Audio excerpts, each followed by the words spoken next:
Vamos a ir entonces a la palabra del Señor, al mensaje que Dios tiene para nosotros en el día de hoy.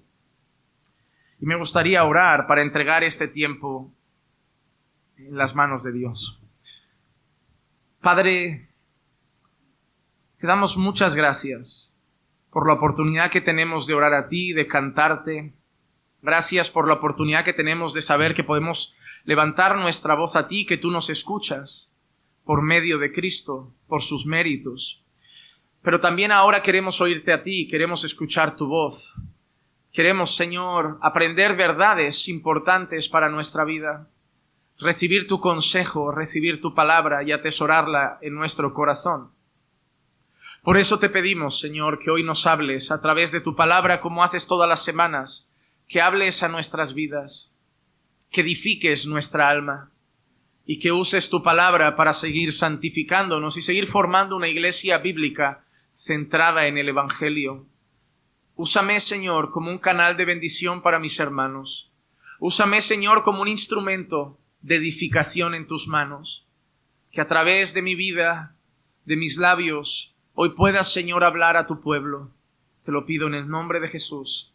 Amén, amén y amén. Hermanos, hoy seguimos con nuestra serie de Gálatas, pero antes de entrar en los versículos que vamos a estar trabajando en el día de hoy, me gustaría empezar con una frase del pastor John MacArthur que dice así: una vez que una congregación ve las Escrituras como menos que la autoridad final, completa e infalible para la fe y la práctica, ha abierto las puertas al caos teológico. Cualquiera puede afirmar que está hablando de la revelación de Dios y casi cualquier cosa puede hacerse pasar como una verdad divinamente revelada. Hermanos amados, deseaba empezar con esta expresión, con esta frase, por el hecho de que vivimos tiempos donde se ha abierto la puerta a multitud de mensajes diferentes. Vivimos tiempos donde las iglesias han empezado a recibir lo que se llaman nuevas revelaciones. Hombres que llegan a los púlpitos anunciando que traen una palabra fresca, algo nuevo que el Señor les ha mostrado, ya sea en un sueño, o ya sea sacándolos de su propio cuerpo, o llevándolos a un éxtasis, o hablándoles directamente a su corazón, o estaban orando en un monte y el Señor se los susurró al oído. Pero hay un problema. Cuando nosotros creemos que la Biblia está bien, pero que otras cosas puede ir diciéndonos el Señor, abrimos la puerta, como bien describe aquí, al caos teológico. ¿Por qué? Todas las sectas y falsas religiones han sido iniciadas con nuevas revelaciones de Dios. Si nosotros miramos a los mormones, nosotros veremos que casi todas las nuevas religiones o sectas nacen de antiguos creyentes. Si tú miras el origen de los mormones, el origen de los adventistas, vas a ver que sus fundadores han pasado mucho tiempo con los bautistas o con denominaciones protestantes o evangélicas, pero un día tuvieron una visión. Por ejemplo, el fundador de los mormones, él cuenta que un día estaba en su cama y una noche se le presentó un ángel que se presentó con el nombre de Moroni y le dijo que tenía que acompañarlo a un bosque donde encontró un cofre y unas tablas de oro en un lenguaje muy antiguo que ese ángel le hizo poder entender, y de ahí le reveló el último testamento, el último mensaje de Dios, y de ahí nace el libro de Mormón. Tú verás que los mormones citan la Biblia, pero luego citan otras cosas más que nacen de el Señor me mostró. Cuando nosotros vemos el origen de los adventistas, sus fundadores también tienen un pasado con bautistas, con iglesias de denominación protestante, pero todo parte de un sueño. Y vas a escuchar que un día alguien dirá: yo tuve un sueño, se me presentaba un ángel con las 2 tablas de la ley y en esas 2 tablas un mandamiento resaltaba, el 4º mandamiento. Y el ángel decía, el pueblo ha olvidado el día del Señor, el día sagrado, el día de reposo. Y de ahí nace un movimiento llamado los adventistas del séptimo día, que si tú te reúnes con ellos alguna vez, verás que el centro teológico de sus enseñanzas gira en torno al séptimo día, al día de reposo. Pero todo parte de un anuncio, de un sueño, de una visión. Y obviamente, si tú conoces adventistas, te van a citar las Escrituras, te van a citar la Biblia, te van a citar versículos, pero siempre tendrán libros cerca de una señora llamada Ellen White, considerada una profeta del Señor, y que aunque muchos no te lo digan abiertamente, si tú lees todas las creencias de los adventistas del pasado, sus revistas, para ellos Ellen White era tan profeta como Isaías, como Daniel, y así que sus enseñanzas eran infalibles. Pero si tú lees enseñanzas de Ellen White, habían un poco de cosas extrañas, extraterrestres incluso por medio, vida en otros planetas, cosas raras que siempre recibía en algún sueño o nueva revelación. Hace no mucho, por la zona de Colombia, se levantó un señor que dice que Dios se le mostró para decirle que la iglesia había perdido de vista el modelo de trabajo de Jesús. Y que así como Jesús trabajó con 12, la iglesia necesitaba volver a retomar el modelo de trabajo de los 12. Y de ahí nace un movimiento que ha promovido libros de Iglesia Crecimiento que enseña el ¿qué? Hacer grupos de 12 y que la iglesia se vaya multiplicando en grupos de 12 como si eso fuera el modelo de el Señor Jesús. Pero todo nace de Dios me mostró, Dios me dijo, Dios me habló, he tenido un sueño, el Señor me sacó del cuerpo y me llevó al cielo y pude ver, y me sacó del cuerpo y me llevó al infierno y pude ver. Y el problema es que ¿a quién nos creemos?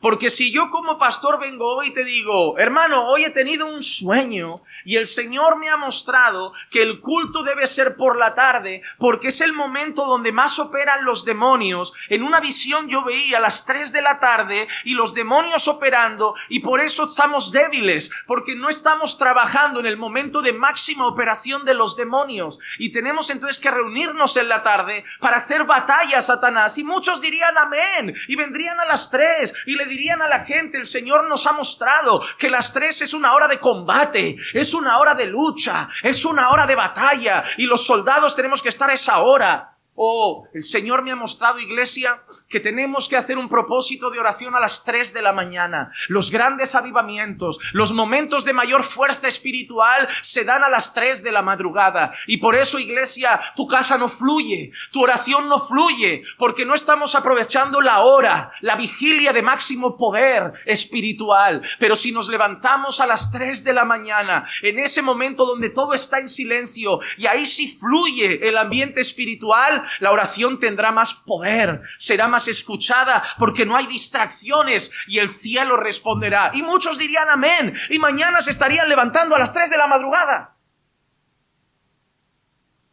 Pero si yo les digo, los mormones, eso es falso porque nace de una visión, pero esta vale.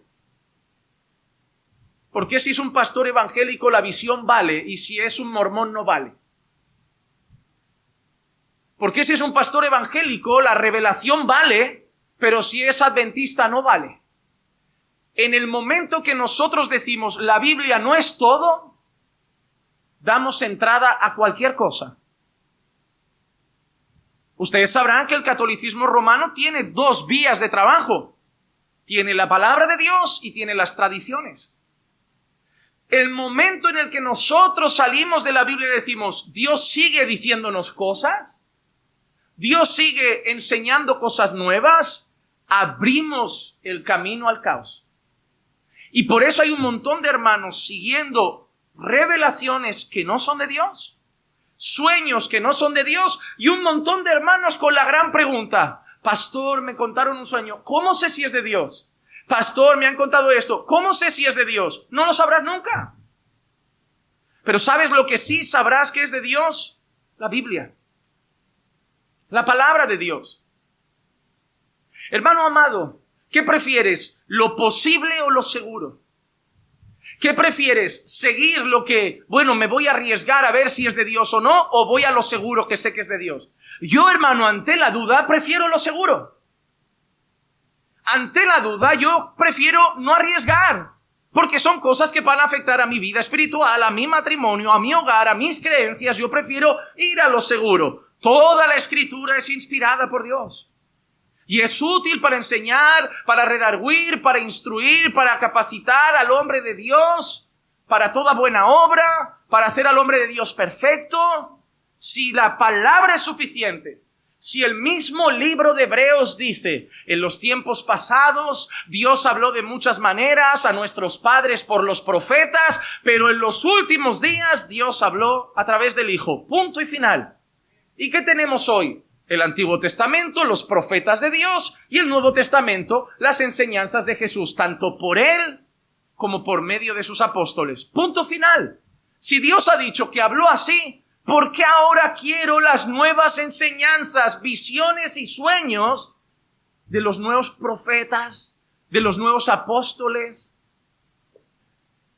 Muchos salisteis del catolicismo romano. Y decíais que habíais salido de la mentira y ahora estáis en la verdad. ¿Cómo lo sabéis? ¿Cómo lo sabéis? ¿Cómo lo sabéis? ¿Cómo sabéis que esta es la verdad? ¿Cómo lo sabéis? ¿Cómo sabéis que no estáis en una religión más? Solo hay una manera: seguir las Escrituras.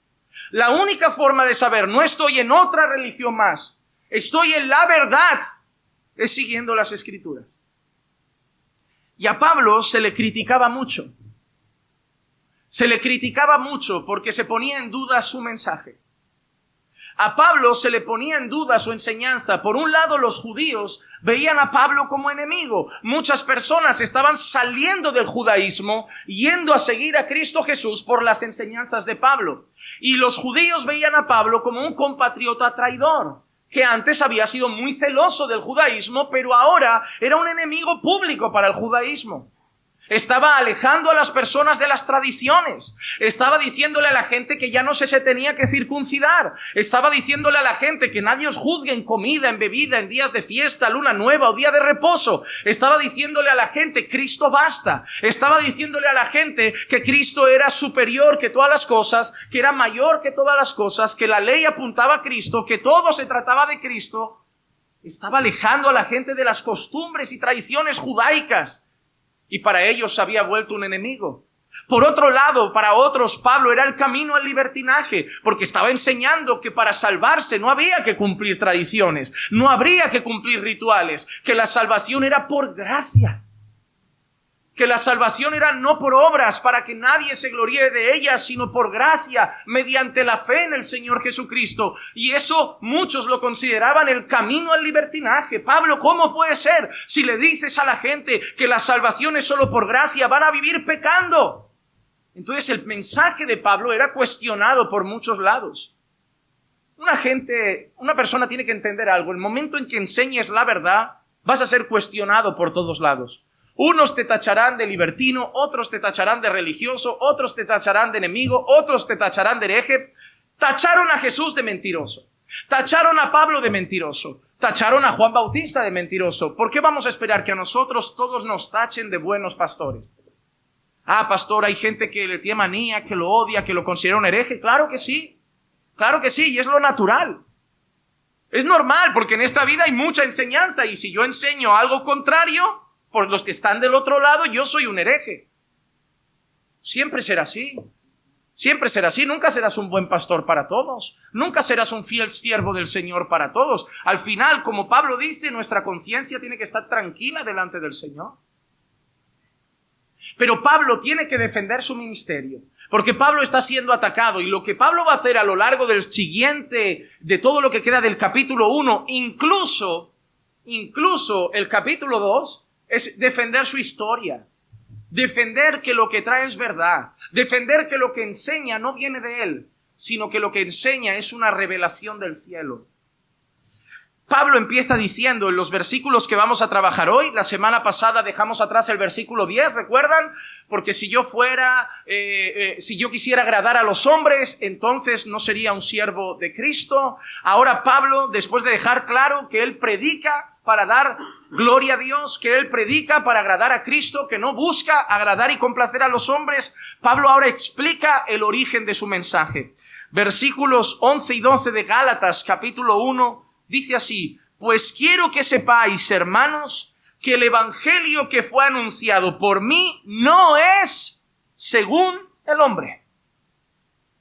Lo primero que Pablo está diciendo, el evangelio anunciado por mí no es según el hombre. Este evangelio no lo aprendí de un rabino, este evangelio no me lo enseñó Gamaliel, este evangelio no es el movimiento judaizante de la nueva época, este evangelio no es una religión nueva, este evangelio no es una verdad que yo he inventado, este evangelio no es la secta de los paulinos, este evangelio no viene de hombres. La palabra que traigo no viene de hombres, lo que yo predico no viene de hombres. La fuente de inspiración, la fuente de la revelación, el origen del mensaje no son los hombres. ¿Por qué Pablo sigue diciendo? Pues ni lo recibí de hombre. ¿No ha habido hombre que me enseñe esto? ¿No ha habido un maestro que me enseñe esto? Yo no soy el discípulo de un maestro de la época, no soy el discípulo de una nueva religión de la época, no me lo ha enseñado un hombre tampoco, dice, ni me fue enseñado, sino que lo recibí por medio de una revelación de Jesucristo. Así que Pablo llega a los Gálatas, a los que va a corregir, a los que va a llamar la atención porque están volviéndose a las tradiciones, están siendo seducidos por un movimiento de la época que hasta hoy sigue vigente, como los judaizantes, y Pablo se pone delante de ellos y dice, escúchame, porque lo que yo traigo no es de los hombres, lo que yo traigo no me lo ha enseñado un rabino, lo que yo traigo no me lo ha enseñado un maestro humano, lo que yo traigo no me lo ha enseñado un pastor, lo que yo traigo no me lo ha enseñado nadie de esta tierra, lo que yo traigo me ha sido revelado por el Señor Jesucristo. Claro, conocemos la historia de Pablo y sabemos que es verdad. Primero, porque Pablo fue testigo presencial de Jesús. Otros hoy te dicen que se han encontrado con Jesús, pero hay que confiar a ciegas, no hay una evidencia.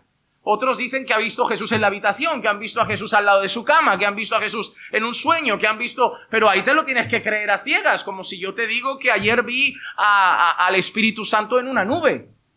Te lo vas a tener que creer a ciegas, no hay evidencias, pero sí habían evidencias en la historia de Pablo de su encuentro personal con el Señor Jesucristo. En 1 Corintios 9:1, Pablo afirma esto: no soy libre, no soy apóstol, no he visto a Jesús nuestro Señor, no sois vosotros mi obra en el Señor. Y mira qué hermoso, porque estas expresiones que Pablo utiliza también nos sirven para entender quiénes eran los apóstoles. Cuando Pablo defiende su apostolado ante los corintios, Pablo está diciendo, no he visto yo al Señor Jesús. Porque ellos comprendían que los apóstoles de Jesús habían sido escogidos por Jesús, habían visto a Jesús, habían estado con Jesús y Jesús personalmente los escogió. Y sabemos que a diferencia del resto de los 12, el encuentro de Pablo con Jesús fue distinto, pero hubo un encuentro en el que Jesús personalmente escoge a Pablo. Incluso Jesús se encarga de decirle a otro hombre, este va a ser instrumento para mí. A este lo he escogido yo. Jesús escogió a dedo a Pablo. Claro, estos apóstoles de hoy, ¿quién los ha escogido? ¿Han visto a Jesús? La mayoría de ellos, en teoría, el Espíritu Santo los levantó como apóstoles.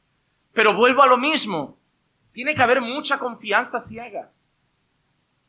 En todas esas cosas tienes que ir detrás de un hombre a ciegas.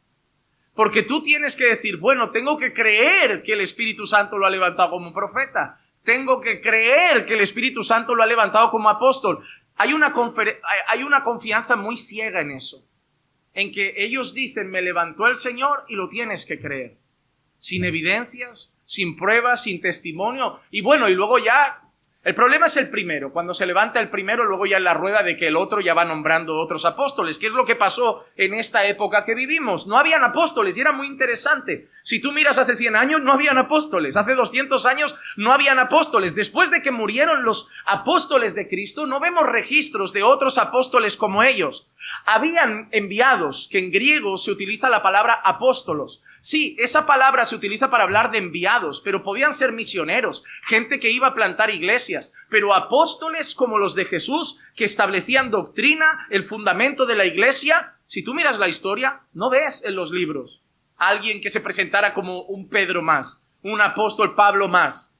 Pero de golpe aparece por esas zonas de Canadá y Estados Unidos y como todo lo malo se empieza a extender como lepra. Un día aparece una mujer, supuesta profeta, le pone las manos a un señor en la cabeza y dice: Dios me ha mostrado, qué casualidad que empieza todo así, Dios me ha mostrado que tú vas a ser el principio de una nueva generación apostólica. Y de ese Dios me ha mostrado, ahora tenemos a cientos.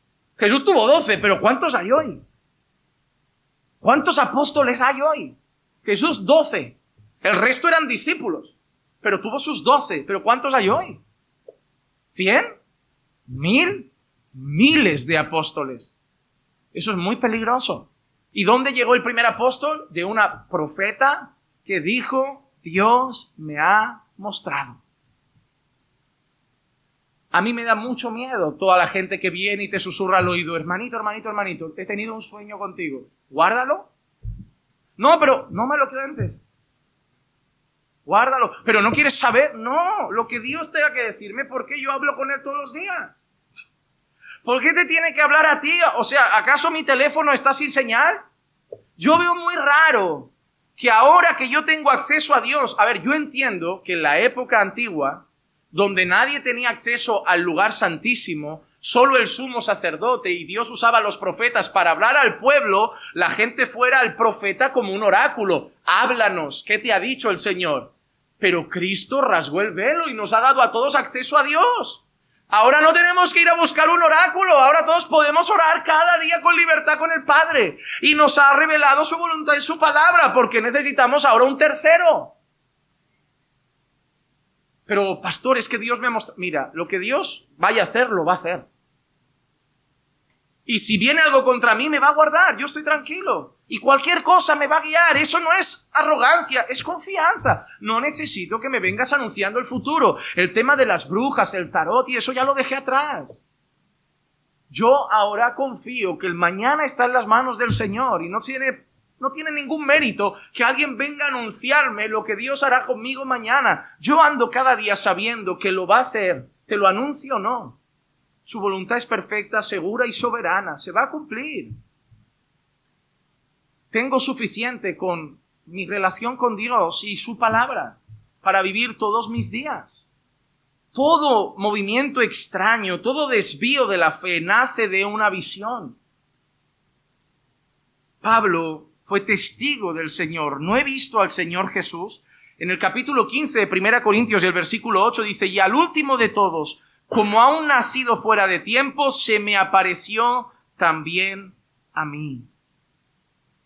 Así que Pablo afirma que Jesús se le apareció directamente y todos conocemos. Espero un día poder compartir en la iglesia el libro de Hechos, que es precioso. Y todos conocemos Pablo camino a Damasco. Ahí el Señor se encuentra personalmente con Pablo. Una voz: ¿por qué me persigues? ¿Quién eres tú? Yo soy Jesús a quien tú persigues. Y ahí entonces llega la ceguera, va a un lugar, el Señor manda a un siervo, ora por él, se quita la ceguera. Mira, este va a ser instrumento y va a sufrir por mi causa, va a sufrir. Jesús no solo anunció su ministerio, sino que además anunció sus sufrimientos. Por eso a Pablo no le pillaron por sorpresa, porque desde el principio Jesús no solo lo llamó al ministerio, sino que anunció que iba a sufrir por él. Pero ahí vemos el encuentro personal con Jesús. Y ahora, la enseñanza. Mira, Pablo expresa esto en 2 Corintios 12, del 2 al 6. Y bueno, espero que todos tengamos a bien creer y percibir que Pablo habla de sí mismo. Conozco a un hombre en Cristo que hace 14 años, no sé si en el cuerpo, no sé si fuera del cuerpo, Dios lo sabe, el tal fue arrebatado hasta el tercer cielo. Y conozco a tal hombre, si en el cuerpo o fuera del cuerpo, no lo sé, Dios lo sabe, que fue arrebatado al paraíso y escuchó palabras inefables que al hombre no se le permite expresar. Me resulta algo interesante. Pablo está hablando de la experiencia más trascendental posiblemente que haya tenido de la vida, porque yo estoy convencido que Pablo habla de sí mismo. A diferencia de muchos, es raro, porque Pablo ha tenido una experiencia gloriosa. Dice, he visto un hombre, conozco un hombre que ha sido llevado al tercer cielo, que ha sido llevado al paraíso, pero lo que vio y escuchó, no lo puede contar. Pero ahora todo el mundo te lo cuenta. Es raro, ¿no? Pablo dice, no lo puedo contar. De lo profundo que era, glorioso o privado, no lo puedo contar, pero ahora todo el mundo te lo cuenta. Dios me llevó y te lo cuenta, Dios me mandó y te lo cuenta. Digo, ni Pablo nos lo cuenta, pero ahora todos lo cuentan. Es raro, es muy contradictorio. Que Pablo mismo, el apóstol Pablo, escogido por Jesús, cuenta que fue llevado de una manera trascendental al cielo, donde seguramente recibió la revelación que él comparte hoy. Pero él expresa que las cosas que vio, que cosas que escuchó, no las puede decir. Y hoy todo el mundo te lo cuenta. Y otra cosa, ¿no se han parado a pensar en algo curioso? Que en cada viaje al cielo o al infierno son diferentes. Cada vez que alguien lo cuenta se encuentra gente diferente, la imagen es diferente, el infierno huele diferente, todo luce diferente. Digo, es muy extraño, ¿no? Son muchos cielos, son muchos infiernos. O empezamos a llegar a la conclusión de que no habría que creerse esas historias y volver a poner los ojos en la palabra de Dios. Tú verás, y yo te lo diré siempre, tú puedes elegir lo probable o lo seguro. Yo prefiero lo seguro. Pablo dice, de tal hombre sí me gloriaré, pero en cuanto a mí mismo no me gloriaré sino en mis debilidades, porque si quisiera gloriarme no sería insensato, pues diría la verdad, mas me abstengo de hacerlo porque nadie piense de mí más de lo que ve en mí o oye de mí. Me parece estupendo. Pablo dice, yo podría contar todo, sería la verdad. Pero Pablo dice, pero es que si vengo con todo esto, que sería la verdad, la gente podría pensar de mí más de lo que debería. Entonces prefiero guardármelo. El colmo de la humildad, hermanos. Pablo podría llegar con la revelación más profunda que se había dado en la época y dice, no es necesario. Y además la gente va a pensar que yo soy el Entonces, como no quiero que me vean a mí como el sino que vean a Jesús, me lo guardo y simplemente voy a enseñar el evangelio. Pero hoy la gente que sí quiere ser vista como el ungido, el escogido, el que Dios trata con él en el tercer cielo, te lo cuenta. La gran diferencia, los apóstoles de antes querían que Cristo brillara. Los apóstoles de ahora quieren brillar ellos. Los apóstoles de antes, bueno, hemos tenido experiencias que nadie más ha tenido, pero llevamos solo el evangelio. Los apóstoles de ahora no predican el evangelio y solo te cuentan sus experiencias.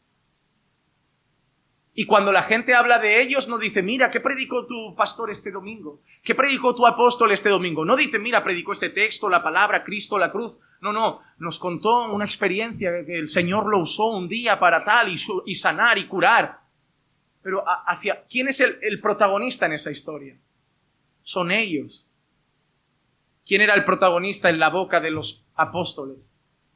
Fue el Señor Jesús.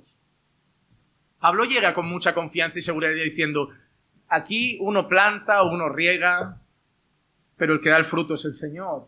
Y además Pablo dice, ni el que planta es algo, ni el que riega es algo, sino Dios que da el crecimiento. Todo el tiempo es así. Pablo llega a una isla, les pica una serpiente, la gente espera la muerte, ahí no mueren, y la gente, son dioses, vamos a adorarlos. Y Pablo los reprende. ¿Qué adoración ni qué? Yo soy un hombre como vosotros. Adorad solo a Dios. Pero hoy a los apóstoles se les pone alfombra roja. La gente va con pinganillo por su lado, escoltando al águila. El águila ha llegado, el águila ha llegado. El águila llega al nido, que ya no sabe si llega a la iglesia el apóstol o el presidente de los Estados Unidos. Que entran por la puerta de atrás, en un coche especial, que no saludan a la gente porque tienen que estar como separaditos, en una silla separada, en una mesa separada. Ellos tienen que subir al púlpito como sin tocar a las multitudes, ¿no? Para no perder su unción, para no ser contaminados con el populacho. cuando nuestro Señor andó con las masas. Yo veo mucha diferencia entre lo que leo en la Biblia y lo que veo hoy en los escenarios. Y solo espero que Dios haga ver esa diferencia a muchos también. Pero así como yo solo pude verla por obra del Espíritu Santo, así solamente el Espíritu Santo puede abrir el entendimiento de otros. Pero Pablo está dejando algo claro. El mensaje que yo traigo no es de hombres. Yo he visto al Señor Jesús. Yo he estado con el Señor Jesús. A mí me ha enseñado el Señor Jesús. El mensaje que traigo no es de hombres, es de Dios. Viene del cielo. Por eso nosotros entendemos que todo lo que tenemos en la palabra viene inspirado por Dios. Segunda de Pedro, capítulo 1, versículos 19 al 21 dicen: y así tenemos la palabra profética más segura, a la cual hacéis bien en prestar atención como una lámpara que brilla en el lugar oscuro. Vamos a analizar, mira qué interesante, tenemos la palabra profética, ¿cómo la define Pedro? Más segura, porque hay un montón de palabras proféticas, pero la pregunta es, ¿son seguras? Yo vuelvo a decirte lo mismo, no lo sé. Dios me dijo, Dios me mostró, Dios me reveló, Dios me ha dicho, Dios me ha puesto en mi corazón. Eso pueden ser palabras proféticas, pero no son seguras.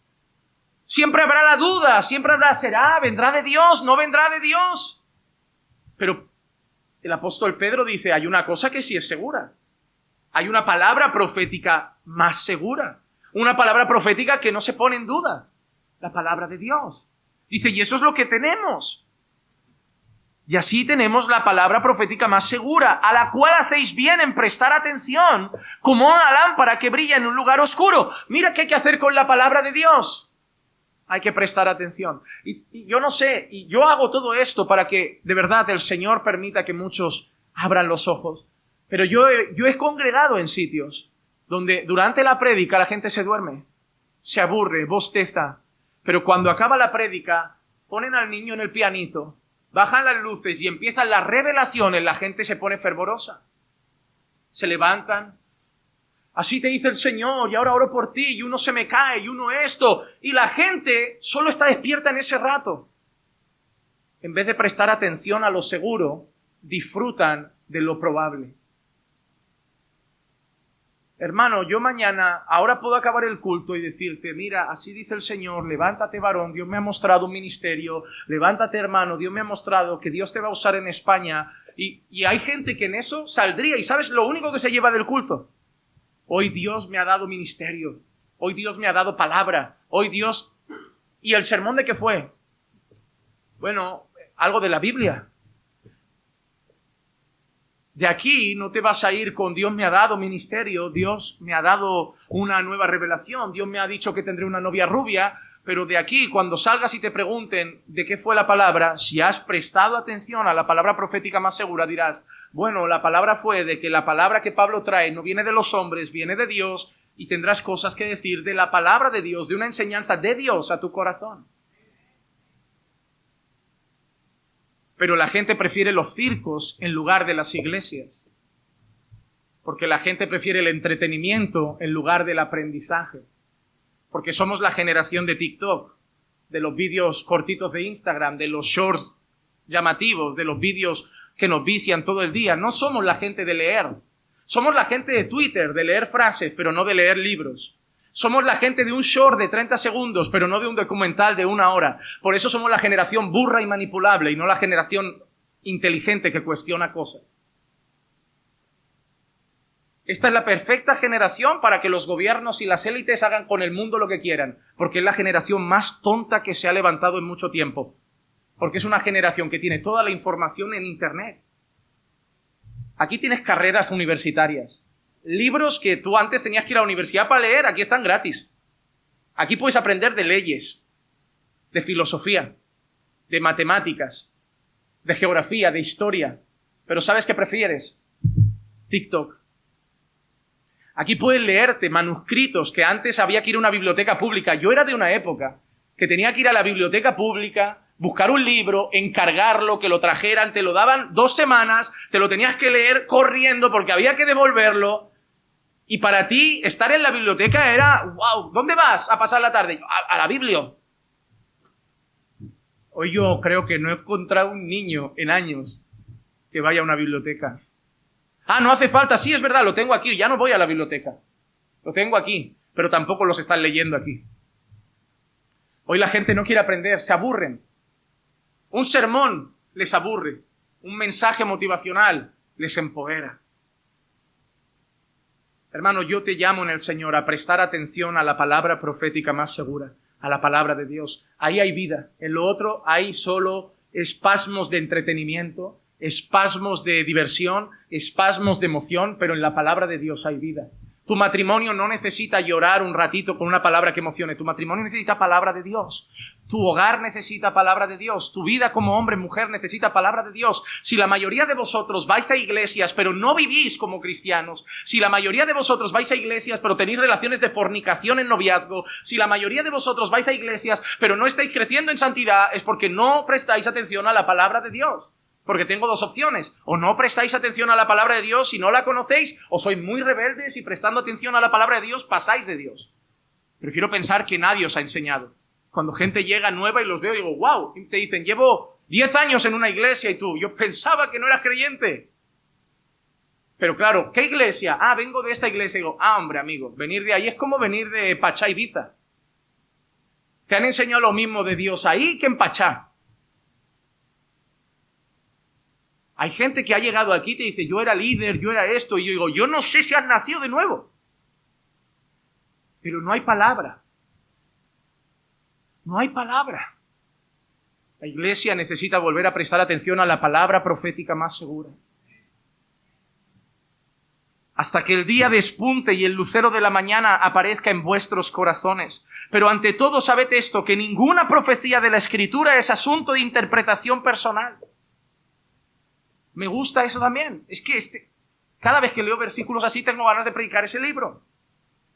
Ninguna profecía de la Escritura es asunto de interpretación personal. Cada persona, hay gente que me dice, cada uno interpreta la Biblia a su manera. No, ningún texto es asunto de interpretación personal. No es ¿qué te dice a ti el Señor ahí? ¿Y qué te dice a ti? Pues a mí me dice esto, pues a mí me dice aquello. No, pues Dios ha dicho una cosa.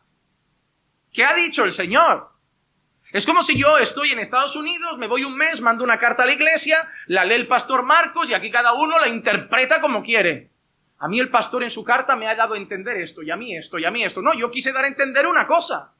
El problema es que algunos no han entendido lo que yo he querido dar a entender. Nuestra responsabilidad con la Biblia no es cada uno interpretarla como quiere, sino interpretar lo que Dios quería decir. La pregunta en la Biblia no es ¿qué entiendes tú? La pregunta en la Biblia es ¿qué quiere decir Dios? Eso es lo importante. No es de asunto de interpretación personal, pues ninguna profecía fue dada jamás como un acto de voluntad humana, sino que hombres, como Pablo a los Gálatas, inspirados por el Espíritu Santo, hablaron de parte de Dios. Así que Pablo empieza diciéndole a los Gálatas, mi mensaje no vino de hombres. Ahora estáis perturbados, porque recuerden, Gálatas era un pueblo que había recibido el Evangelio, pero ahora estaba dando oído a un movimiento judaizante de la época, y algunos estaban volviendo a las tradiciones, volviendo a la circuncisión, y Pablo está diciendo, estáis siguiendo hombres cuando el mensaje que yo os había traído viene de Dios. No es de hombres, no me lo enseñó un hombre, viene del cielo, me lo enseñó el Señor Jesucristo. Traigo la palabra de Jesús, traigo las enseñanzas de Cristo Jesús. Eso es lo que Pablo está diciendo. Y hermanos amados, yo doy gracias porque nosotros hemos tenido la dicha de recibir nuestra propia revelación. Nuestra propia revelación. Y ojo con lo que quiero decir. Primera de Corintios, capítulo 2, versículos 12 al 14 dice, y nosotros hemos recibido no el espíritu del mundo, sino el espíritu que viene de Dios, para que conozcamos lo que Dios nos ha dado gratuitamente. Hermano, hay algo maravilloso. Solo podemos conocer el Evangelio por el Espíritu de Dios. Pablo dice, de lo cual también hablamos. Pablo está diciendo, yo he recibido el mensaje de Dios por el Espíritu y ahora es lo que anuncio. No con palabras enseñadas por sabiduría humana, recuerden otra vez, no con palabras de hombres, sino con las enseñadas por el Espíritu, combinando pensamientos espirituales con palabras espirituales. Pero el hombre natural No acepta las cosas del Espíritu de Dios porque para él son necedad y no las puede entender porque se disciernen espiritualmente. El hombre que no tiene a Dios no puede entender las cosas de Dios y por eso nosotros debemos dar gracias. Porque si nosotros hemos recibido este mensaje y en vez de muchos que hay ahí fuera diciendo, ese libro tiene muchos años, ha pasado por muchos hombres, yo lo dudo. Si en vez de esa necedad, si en vez de esa autoconfianza, si en vez de ser como lo que Proverbios dice, que profesando ser sabios, que la Escritura dice que profesando ser sabios se hicieron necios, que confían en su propio entendimiento, si en vez de eso hemos creído que las palabras de Pablo son de Dios, que las palabras de Pedro son de Dios, que las palabras de Isaías son de Dios, no es porque somos más listos, es porque nos lo ha alumbrado el Espíritu Santo. Yo no era creyente. Cuando Clicia me empezó a invitar a la iglesia, yo no era creyente. En mi casa, y no miento, vinieron un tiempo mormones, vinieron muchos años un señor testigo de Jehová, que cuando ya murió y vinieron los que seguían sus pasos, ya mi padre ya no quiso seguir, pero un día a la semana, durante años a mi casa venía un testigo de Jehová insistiendo con mi padre a ver si se convertía a lo suyo. Y luego también un día andábamos por Cornellá, un verano, era yo pequeñillo, joven, y unos mormones con su camisa blanca, su chapita de elder, yo que sé, le contaron a mi padre esto, que si tenía curiosidad. Mi padre dijo que sí, porque era muy curioso de la religión. En mi casa han venido mormones, han venido testigos de Jehová, yo he visto que hay Biblias y libros se abrían. Mi padre nunca fue detrás de ninguna de esas religiones, pero era curioso. Así hay mucha gente en la iglesia como mi padre, que escucha y puede estar años y nunca ser. Como mi padre hay mucha gente en la iglesia que va a pasar años escuchando buena palabra en una iglesia evangélica a lo mejor, pero nunca va a ser. Y eso se va a ver en su vida, en su fruto, en su manera de conducirse, en sus relaciones, en su indumentaria, en su exterior. Todo va a decir, yo voy, pero no soy. Porque por los frutos se conoce el árbol. No porque el árbol está en un lugar entre manzanos, es un manzano. Si estás entre manzanos, pero das limones, eres un limonero. No importa dónde estás plantado, importan las raíces. Importan las raíces. Pero hay una cosa interesante. Yo nunca tuve esa curiosidad. A mi padre le abrían sus libros, el Testigo de Jehová, los mormones, y ahí leía y tal. Y nosotros en el sofá, en la habitación, por respeto a él y a ese tiempo. Pero nunca había ese interés quizá tan genuino, tan sincero de buscar, ¿y por qué estoy aquí? Mi padre ni creyente es. Y yo estoy aquí y he pasado encima de la nada a la predicación. Porque no se trata de cuánta gente viene a tu casa, de cuántos años te hablan, se trata de que el Espíritu Santo alumbre tu entendimiento. Y Él por gracia lo hizo conmigo y espero que por gracia lo haga con muchos otros. Pero yo ahora leo las Escrituras y creo firmemente por el Espíritu de Dios que el Evangelio es palabra de Dios revelada por el Señor Jesucristo. Así lo he recibido por el Espíritu y así lo anuncio por el Espíritu. Pero no recibo otras religiones, no recibo otras visiones, no recibo otros sueños, no recibo otras profecías porque no quiero la duda, yo quiero lo seguro, la palabra profética más segura. Dame Biblia. A mí si me vas a decir así dice el Señor, ponle libro, capítulo y versículo, pero no me cuentes una milonga. Yo quiero saber lo que Dios ha dicho, no lo que tú crees que ha dicho. Pero es que Dios ha puesto en mi corazón. El mismo Dios. Mira, tú dices Dios ha puesto en mi corazón. Yo te digo lo que Dios dice del corazón. Engañoso sobre todas las cosas es el corazón del hombre. Así que yo no me voy a fiar mucho de tu corazón. Incluso hay un momento en que los profetas estaban dándole mucho a los sueños. Y Dios dice, si alguien tiene sueño, que cuente un sueño. A los profetas les dijo eso. Pero quien tenga mi palabra, que predique mi palabra. Como diciendo, si solo hay un sueño y el profeta es de Dios, que lo cuente. Pero si hay un sueño y palabra, que se guarde el sueño y dé palabra. Nosotros tenemos palabra, así que no importa lo otro que tengamos. Si tenemos palabra, demos palabra. Los sueños pueden ser muy confusos. Aquí hay gente que ha soñado cosas muy raras. Y lo peor es que hay gente que a mí me mandan correos. Pastor, iba por la calle, me perseguían 4 gatos negros, luego se convertían en panteras, luego era un dragón de 6 cabezas, y luego el dragón me decía, marido, yo no sé si es que mi marido es el dragón, mi marido es la serpiente, interprétemelo. Y así te lo dicen, interprétemelo. Y yo solo contesto con mucho amor y paciencia, y digo, ¿qué cenó anoche? No, pastor, fuimos así a un durum, a un kebab. Y digo, no, hombre, no. Eso es por comer turco. Eso no tiene nada que ver con Dios. Usted comió turco y está viendo dragones. Eso pasa mucho. Si come chino, ve gatos que hacen así. Es que... Pero en sueños nos han matado, nos han asesinado, nos han puesto los cuernos, nos han traicionado. Nosotros hemos traicionado, hemos puesto los cuernos. En sueños la iglesia a mí ya me ha matado, la iglesia se ha dividido. En sueño hay gente aquí que me abraza y me ama sinceramente, que yo he visto que me ha apuñalado. Y yo voy a llegar a esa persona y decir, ya no te veo con los mismos ojos. ¿Por qué? Porque anoche por detrás me... Pero pastor, yo no tengo nada. Ah, eso dices tú, pero mi sueño... ¿Acaso Satanás me quiere proteger? No, es Dios quien me quiere proteger. Y lo peor es que hay gente que empieza a mirar con recelo a la persona. Y ahí llega la pregunta, ¿verdad, pastor? ¿Y cómo sé si un sueño es de Dios? No lo sé. Nadie lo sabe. Pero si sigues la Biblia es seguro. Yo te digo, no vayas detrás de lo probable. Ve detrás de lo seguro. Ve detrás de la palabra de Dios. Y ahora Pablo, para reforzar su mensaje, cuenta su conversión. Porque Pablo es como decir, yo no tengo ningún interés aquí en traer algo nuevo cuando yo he sido lo peor. En el versículo 13 se presenta como el gran perseguidor de la iglesia. Dice, porque vosotros habéis oído acerca de mi antigua manera de vivir en el judaísmo, de cuán desmedidamente perseguía yo a la iglesia de Dios y trataba de destruirla. Hermano amado, si el apóstol Pablo sale del judaísmo, debemos entender que el judaísmo no es el camino a Dios. Porque si fuera el judaísmo el camino a Dios, Pablo se queda en el judaísmo. Pero Pablo está diciendo, yo antes vivía una vida en el judaísmo, pero ahora no. Pablo nos está enseñando algo, ese no es el camino al Padre. Cristo es el camino al Padre, no el judaísmo. No el judaísmo. Si fuera el judaísmo, se queda Jesús sin venir, nos quedamos con la Torá, las leyes, los rituales, los sacrificios, las ofrendas y listo. Si ese fuera el camino, pero no es el camino. Eso era para mostrar, eran sombras, para mostrar la luz del final que estaba en Cristo.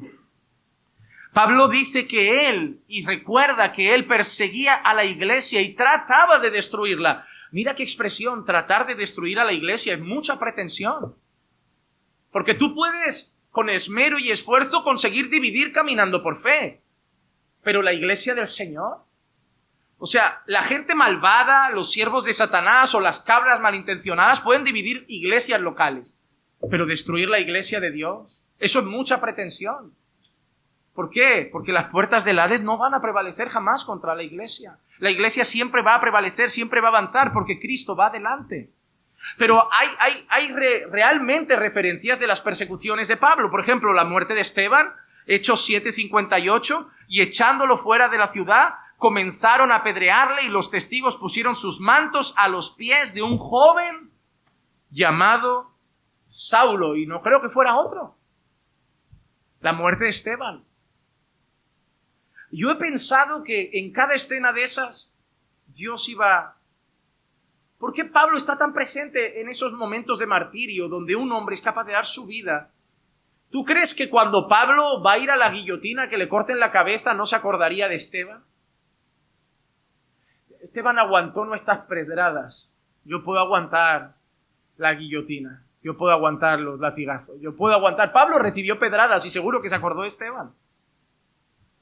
Además, también en Hechos capítulo 8 muestra que Pablo estaba participando de una persecución feroz en Jerusalén. Y Saulo estaba de completo acuerdo con ellos en su muerte. En aquel día se desató una gran persecución en contra de la iglesia en Jerusalén y todos fueron esparcidos por las regiones de Judea y Samaria, excepto los apóstoles. Me hace mucha gracia algo de aquí. La persecución en Jerusalén es fuerte, hasta el punto que los creyentes huyen por su vida. Yo aprendo dos cosas en este texto, por eso digo que Hechos es un libro con mucha enseñanza. La primera, que las persecuciones que han llevado a la iglesia a correr han servido para la expansión del evangelio. Porque a veces tú piensas, a lo mejor si no hubiera persecución se quedan cómodos en su pueblo. Pero la persecución llevó el evangelio a los confines de la tierra. Salieron huyendo pero se plantó obra porque seguían siendo creyentes. Así que el Señor es capaz de usar la persecución para sacarnos de donde no queremos salir y llevar su palabra donde no queríamos ir. Pero hay otra cosa bonita que veo aquí. Quien se fueron, dice la palabra, que se fueron los creyentes, pero se quedaron en Jerusalén, donde había amenazas, se quedaron los apóstoles. El líder no es el primero en correr. El pastor es el primero en defender la casa, en defender el barco. Corred por vuestra vida. Pero si alguien tiene que acabar dando el último mensaje en Jerusalén, soy yo. Vosotros entiendo que a lo mejor queráis huir, que Dios os use. Pero a mí Dios me puso como pastor en Jerusalén y yo moriré como pastor en Jerusalén. Por eso vas a ver en las iglesias que muchos abandonan el barco. Pero el pastor es capaz de hundirse con el barco. Pero si Dios lo puso en un barco y empieza a entrar agua, pues él se quedará echando cubos para afuera, pero no se va a ir. Si Dios no lo mueve, no se va. Y si Dios dejó ahí a sus apóstoles, ahí se quedaron. Y obviamente Dios hizo luego obra. Luego la Biblia también nos muestra que Pablo, la persecución no era temporal o esporádica, era todo el tiempo. Hechos 9, versículos 1 y 2. Saulo, respirando todavía amenazas y muerte contra los discípulos del Señor, fue al sumo sacerdote y le pidió cartas para las sinagogas de Damasco, para que si encontraba algunos que pertenecieran al camino, tanto hombres como mujeres, los pudiera llevar atados a Jerusalén. Mire cómo era el corazón de Pablo. Me voy a Damasco. Oye, pues ya aprovecho que tengo cosas que hacer en Damasco para ver si me encuentra algún creyente y lo arruino por el camino. Pablo aprovechaba cada viaje de cosas que tenía que hacer para ver si podía restar cristianos. Tanto era el odio. Ojalá nosotros pudiéramos ser como Pablo al revés. Pastor, me voy de vacaciones a Italia. ¿Y sabe qué? Voy a aprovechar ya que voy por ahí, que si me encuentro algún italiano despistado le predico el evangelio. Pastor, me voy de vacaciones a tal sitio y voy a aprovechar que voy a estar con mi familia que no conoce al Señor y de paso les predico el evangelio. Pablo aprovechó cada ocasión para ir a por los cristianos. Los cristianos deberíamos aprovechar cada ocasión para ir a por nuevos discípulos del Señor Jesús. Pero no somos así, ¿verdad? Mi tiempo de religión acabó aquí, pastor. Ahora toca disfrutar el domingo. Mi tiempo de religión acabó aquí. Ahora son vacaciones. No es de evangelismo, ni predicar la palabra, ni gran comisión. Son vacaciones. Hermano, el creyente no tiene vacaciones espirituales. Tenemos vacaciones físicas, el cuerpo que descanse, pero seguimos siendo creyentes. Aquí, en Perú, en Brasil y en todo lugar donde nos lleve, la palabra va con nosotros. Y eso no se nos puede olvidar. No le des vacaciones al espíritu porque no las hay. No las hay. Pero a pesar de que Pablo se presenta como el gran perseguidor, hay una cosa que Pablo también deja clara en una ocasión, que todo eso lo hizo por ignorancia. En 1 Timoteo 1:13, Pablo dice, aún habiendo sido yo antes blasfemo, perseguidor y agresor, sin embargo, se me mostró misericordia porque lo hice por ignorancia en mi incredulidad. Por eso, cuando entre los hermanos se convierte ahora un ex violador, un ex asesino, un ex mujeriego, una ex prostituta, un ex drogadicto, un ex borracho, nosotros no lo señalamos, porque como Pablo sabemos que fue en el tiempo de la ignorancia. ¿Hoy habrías hecho lo que hiciste? ¿Habrías vivido lo que viviste? ¿Habrías tenido esas relaciones sexuales? ¿Te habrías casado con aquella persona? ¿Habrías tratado así a tus padres? ¿Habrías tratado así a tu esposa? ¿Habrías tratado así a tus hijos? ¿Lo habrías hecho hoy? No. Por eso no te ponemos la letra escarlata en el pecho. No vas a ser siempre el mujeriego, no vas a ser siempre el adúltero, no vas a ser siempre el drogadicto, porque entendemos que lo hicimos en el tiempo de nuestra ignorancia. Lo que no entendemos es que diciendo ser creyentes, queramos hacer las mismas cosas. Yo entiendo que hicieras eso en el tiempo de la ignorancia. Nunca voy a entender que lo hagas hoy conociendo al Señor. Ah, pastor, pegué a mi mujer, hice... En el tiempo de la ignorancia es una cosa. Pero me cuesta decir que tienes al Espíritu Santo y haces eso. Pero Pablo tenía que decirle algo claro a la iglesia. Yo no soy el que era. Yo fui el gran perseguidor, yo fui el gran asesino, yo fui el que estuvo en el martirio de Esteban, yo fui el que quería matar creyentes, pero lo hice en el tiempo de la ignorancia. Y todos nosotros tuvimos un tiempo de la ignorancia. Un tiempo de la ignorancia. Pero gracias a Dios que ahora estamos en el tiempo de la luz, en el tiempo del entendimiento, en el tiempo de nuestra redención. Y también quiero decirte algo, no te culpes por el tiempo de la ignorancia, Dios ya lo perdonó. Habrá gente de tu vida que te lo seguirá recordando, pero mira a Cristo, era el tiempo de la ignorancia, Dios ya lo perdonó. No nos podemos seguir culpando por el tiempo de la ignorancia. Si Dios lo ha perdonado, nosotros debemos también recibir, aceptar y creer en su divino perdón. Pero tenemos familia que no es creyente y para ellos siempre estará presente. Incluso para Satanás, es el gran acusador. Pero cada vez que Satanás venga a acusarnos de lo que hicimos en el tiempo de la ignorancia, o alguien del pasado venga a acusarnos de lo que hicimos en el tiempo de la ignorancia, tú le puedes decir tranquilamente, estaba muerto en delitos y pecados, pero ahora estoy vivo en Cristo Jesús. No soy lo que debo ser, pero ya no soy lo que era en el tiempo de la ignorancia.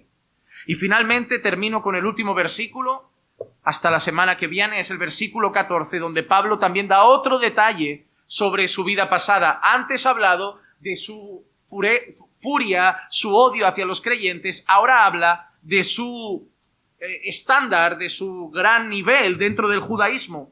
Él dice, y cómo yo aventajaba en el judaísmo a muchos de mis compatriotas contemporáneos, mostrando mucho más celo por las tradiciones de mis antepasados. Pablo no solo fue el gran perseguidor, sino que Pablo fue el gran judío. Pablo no, porque dentro de los judíos, esto es como los evangélicos, hay hermanos que los vemos y digo, ese hermano está firme, ese hermano está medio carnalcillo. Entre los judíos es lo mismo.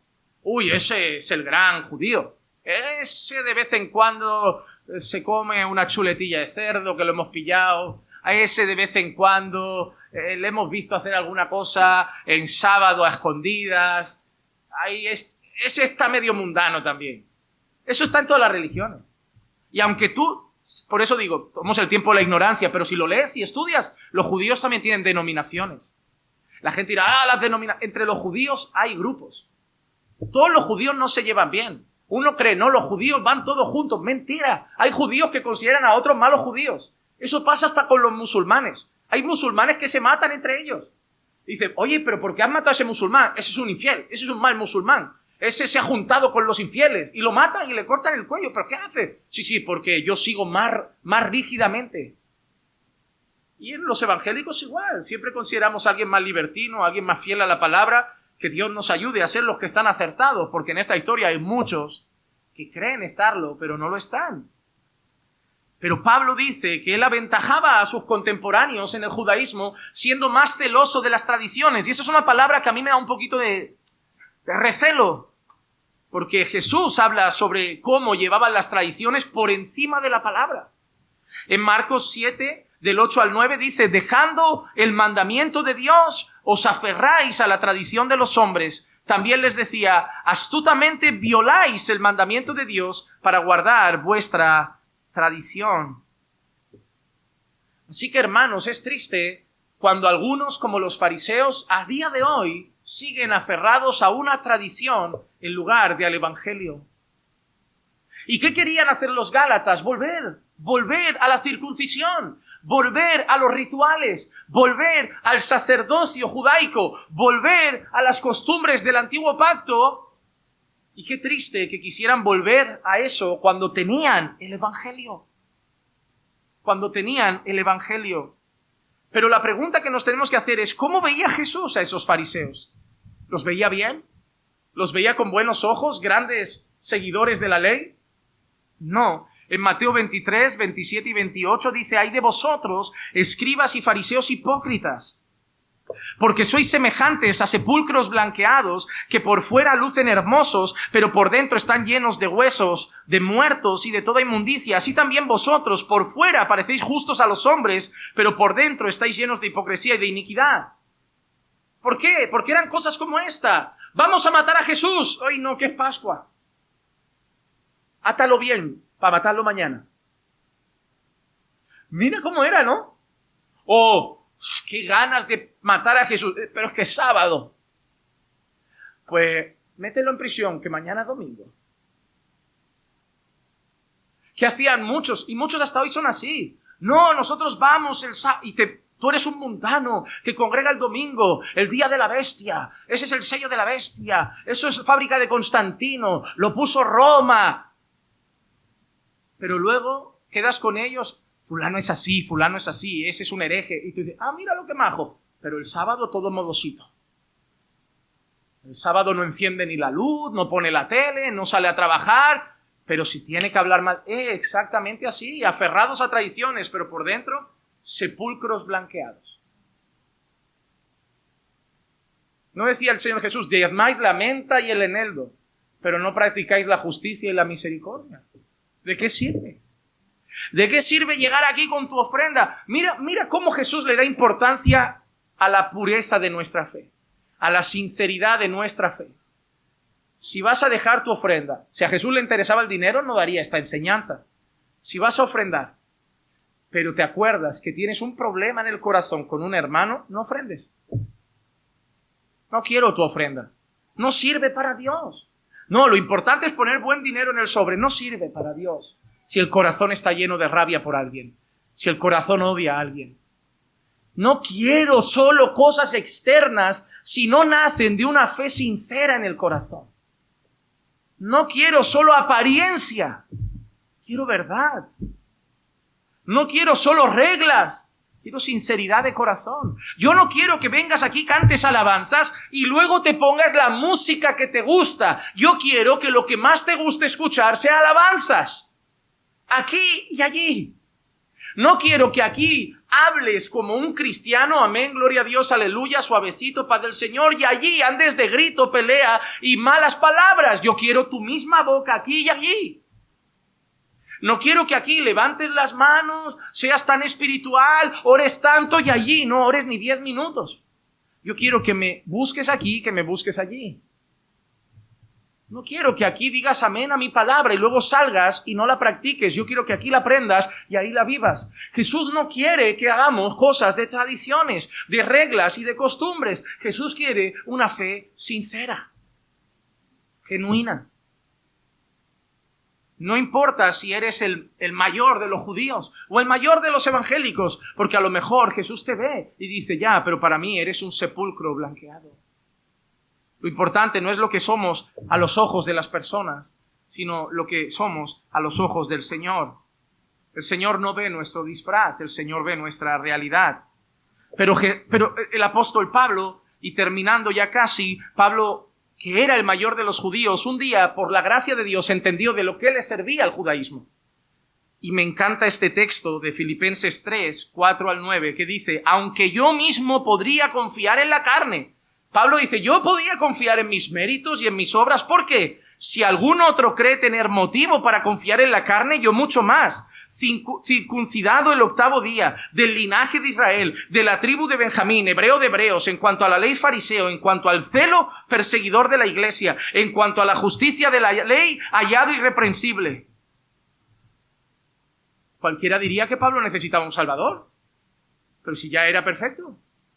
Pero todo lo que para mí era ganancia, yo estimo como pérdida todas las cosas en vista del incomparable valor de conocer a Cristo Jesús, mi Señor, por quien lo he perdido todo, mi reputación, mi linaje, mi alta estima entre los judíos, lo he perdido todo, pero lo considero como basura, con el fin de ganar a Cristo y ser hallado en Él, no teniendo mi propia justicia derivada de la ley, no confiando en los rituales, no confiando en mi obediencia, sino la que es por la fe en Cristo, la justicia que procede de Dios sobre la base de la fe. Porque lo que a Pablo le pasó es lo que Jesús le dijo a otro fariseo en un encuentro en Juan 3. Había un hombre de los fariseos llamado Nicodemo, prominente entre los judíos. Este vino a Jesús de noche y dijo, Rabí, sabemos que has venido de Dios como maestro, porque nadie puede hacer las señales que tú haces si Dios no está con él. Respondiendo, Jesús le dijo, en verdad te digo, que el que no nace de nuevo no puede ver el reino de Dios. Pero Pablo nació de nuevo. Pablo fue tomado por la gracia salvadora de Cristo, miró atrás y dijo, mi judaísmo no vale, mi linaje no vale, mi celo no vale, mis obras no valen, solo Cristo vale, solo Cristo salva, solo la sangre de Cristo limpia de todo pecado, solo su gracia es salvadora y mi justicia no es mía, no es por mi obediencia, no es por ser el mejor de los creyentes, mi justicia es la de Cristo que se me es dada por medio de la fe en Él. Hermano, déjame decirte 4 cosas para terminar. Número 1, la palabra que predicamos cada domingo, la que tienes en tu casa, este bendito libro, es palabra de Dios, no viene de los hombres. Número 2, te doy un consejo. Yo no soy el dueño de tu vida, pero como pastor amo tu alma y te doy un consejo. Deja de dar oído a lo probable y sigue lo seguro. Si yo pudiera darte un consejo que a mí me ha ido bien en la vida, deja de ir detrás de sueños, visiones, revelaciones, así dice el Señor, y sigue las Escrituras. Sigue la palabra profética más segura. Número 3, nunca confíes en tus buenas obras para salvación. La salvación es únicamente por gracia, por medio de la fe en el Señor Jesucristo. Nunca busques tu propia justicia, porque por nuestras buenas obras nadie podrá ser salvo. Pero también te digo una cosa, ese no es el camino al libertinaje, porque las buenas obras son la marca del creyente, no para ser salvo, pero porque son salvos. Las buenas obras, la vida santa, no es el camino a la salvación, es el resultado de haber sido salvos. Si tú crees que porque es por gracia puedes vivir pecando, vestirte como mundano, escuchar como mundano, hablar como mundano, eres un mundano. Porque aquel que está en Cristo, nueva criatura es. Las cosas viejas pasaron, todas son hechas nuevas. Pero también te recuerdo algo, todo lo que has hecho en el pasado, en el tiempo de la ignorancia, puede ser perdonado en Cristo Jesús. Pastor, yo violé, yo maté, yo fui adúltero, ahí tenías al mayor perseguidor de la iglesia, asesino en potencia, masacrador de cristianos. Pero Dios entendió que era el tiempo de la ignorancia, y si hubo salvación para Pablo, puede haber salvación para ti. Si te arrepientes hoy de tus pecados, abandonas la vida para ti mismo y pones tu fe en Jesús y vives para su gloria, la misma salvación que alcanzó a Pablo y la misma salvación que me alcanzó a mí, que yo también era tan pecador como él, hoy también puede alcanzarte a ti y puede haber fiesta en el cielo. Que Dios pueda obrar en el corazón de cada uno de nosotros. Vamos a orar. Padre, te damos muchas gracias por tu palabra, por recordarnos el glorioso evangelio, recordarnos la confianza que debemos poner en tu palabra como palabra profética más segura. Líbranos de los engaños de los hombres y ayúdanos a confiar únicamente en lo que tú has revelado, Señor, y lo que está escrito por medio de los profetas Jesús y los apóstoles. Ayúdanos, Señor, también a confiar cada día más en tu salvación, en tu perdón. Y ayúdanos, Señor, a proclamar este evangelio para que otros muchos, así como Pablo y nosotros, puedan nacer de nuevo y ser salvos. No descansando en sus buenas obras, sino en Cristo Jesús y su obra perfecta. Obra, Señor, en los corazones, te lo ruego, en el nombre de Cristo, en el nombre de Jesús. Amén, amén y amén.